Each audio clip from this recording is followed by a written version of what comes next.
If you're a fan of Honda products, and you probably are, or you wouldn't be watching this Honda Ridgeline video, you might be familiar with their flagship design, the Acura NSX sports car.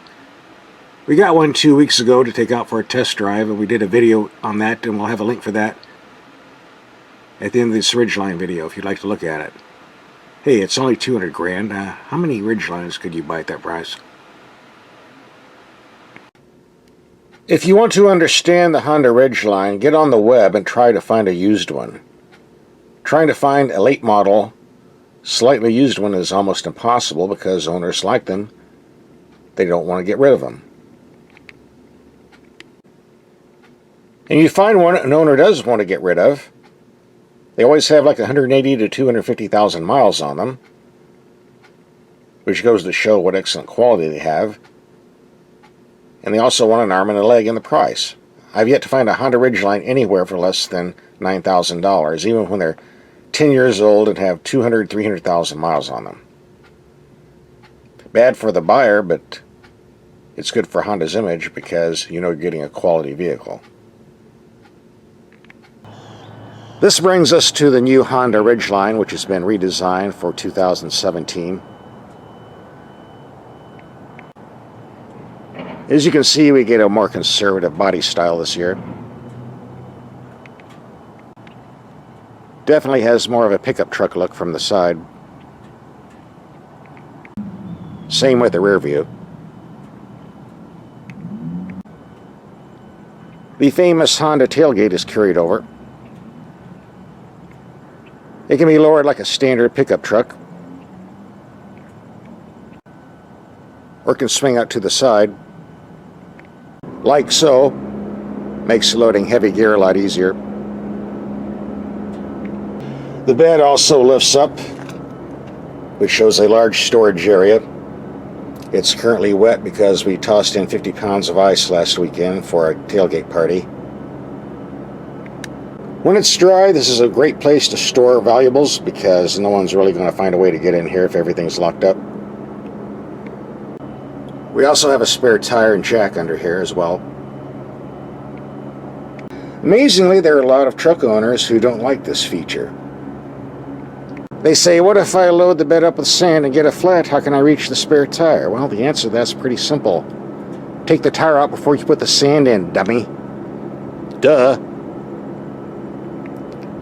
And as always with my video car and truck tests, we always take the headlights out to see how they perform in the dark, and we're going to do that right now. It's dark enough, we'll take these headlights out and see how they do. Here we have the brights on a wall 100 feet away, plenty of light. Now we go to low beam. Good light output, but a bit on the low side. Here we have the high beams on a building 300 feet away. Drop to low beam just barely makes it, riding pretty close to the ground. The low beams are fine for city use, but on backcountry roads when you're entering dips, you might want to keep your brights on, especially if there is wildlife roaming around on the streets or the roads.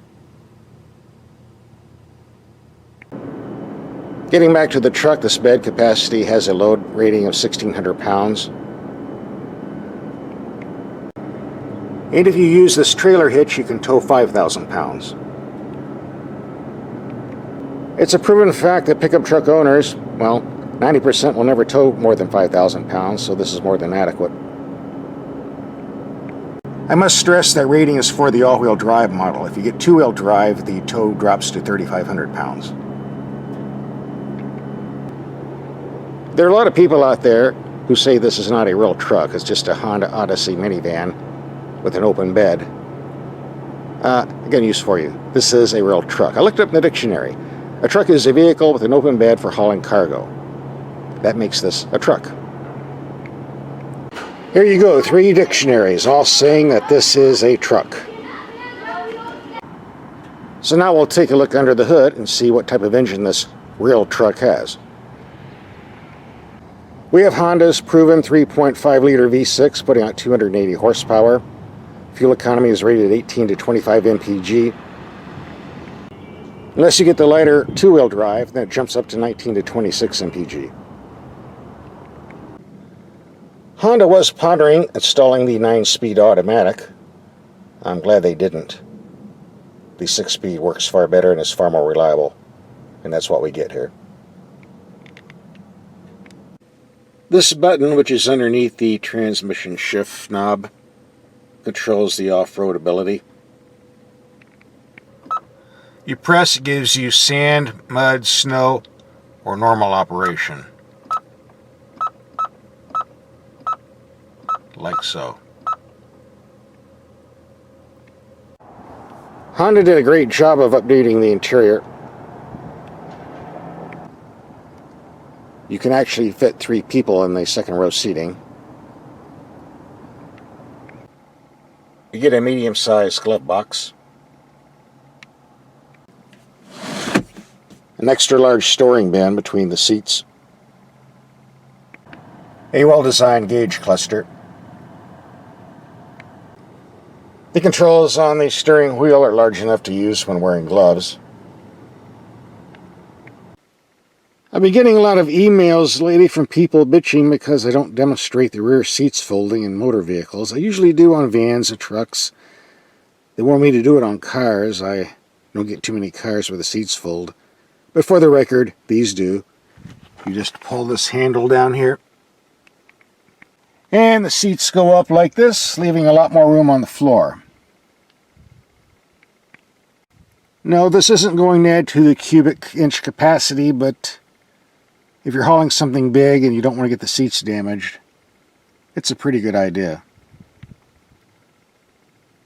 I guess it's a good idea if you're hauling a big, fat dog, too. Better to have it and not need it than need it and not have it, I say.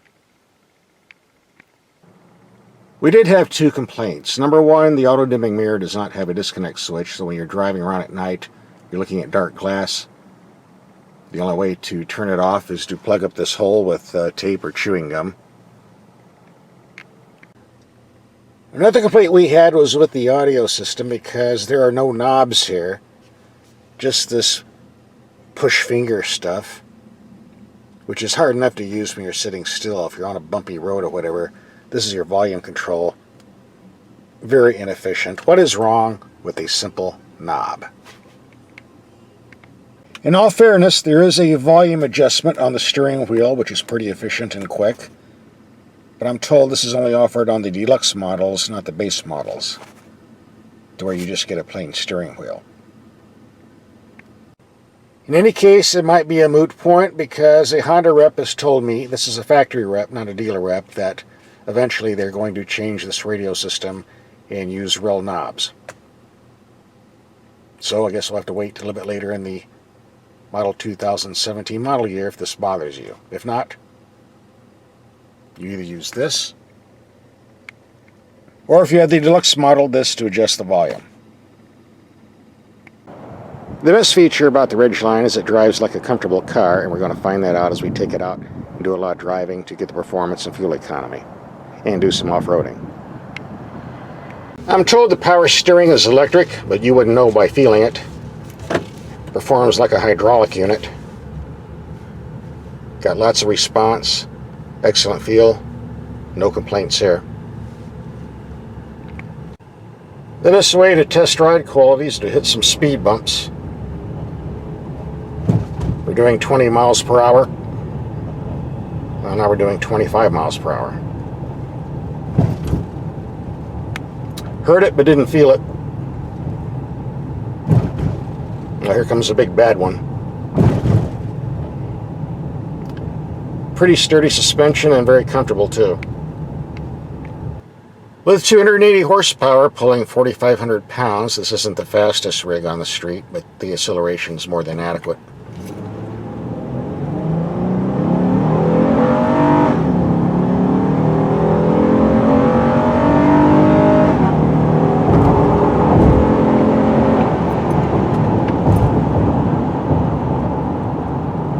And the brakes work perfect.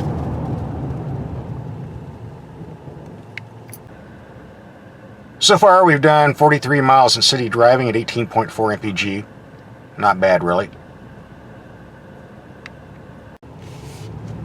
Shall we take a little spin on the turning circle?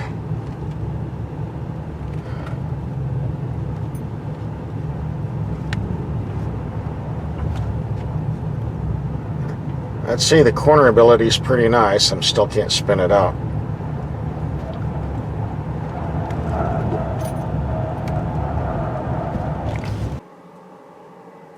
If you watch a lot of my videos, I bet you know what's coming up next.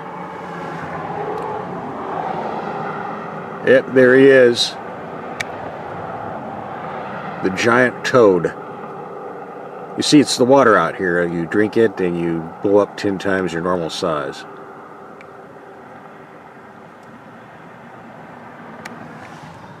So now we're going to take a highway trip and see what type of fuel economy we can wring out of this engine. So let's get started. Don't forget to say bye to the frog. If you're looking for a truck that's going to spend most of its time on the street or be taking long trips, this is the one to get. It's very comfortable, very smooth, and reasonably quiet. You might hear a lot of wind noise. That's because I have the air conditioning running full blast. It's rather hot today. We just completed a 90-mile highway trip getting 22.6 mpg. If this doesn't impress you, keep in mind this is not a single cab, it's a double cab truck. It's not two-wheel drive, it's four-wheel drive, and we were driving uphill the entire way from 2,000 to 4,500 feet. Here's my take on the Honda Ridgeline. Most pickup truck owners are never going to haul more than 4,000 pounds. Most pickup owners are never going to haul more than 1,500 pounds in the bed, which means most pickup drivers are going to be using their vehicles on the street for daily transportation. So why not get a vehicle like this that's extremely comfortable to drive and very reliable? The base price starts at $30,000. Mine was loaded up, so it's $42,000. That's about the same you'd pay for a GM, Ford, or Chrysler pickup truck with a V6 engine and double cab. So the price is competitive too. Overall, I love this truck. I did hate to give it back. If you're in the market for a pickup truck, give this a test drive before you make your last decision. If you'd like to move up from the Honda Ridgeline to the Acura NSX, we have a link for that test. Just click on it right here. Eric, we ran out of gas and you're going to have a toad. Sorry. What? It ran out of gas. Yeah, nobody can. You're going to have to tow it. You don't mind, do you? I was like, yeah, 3/4 of a tank. You took a Well, deep breath and you were like, sucks it up. just kidding.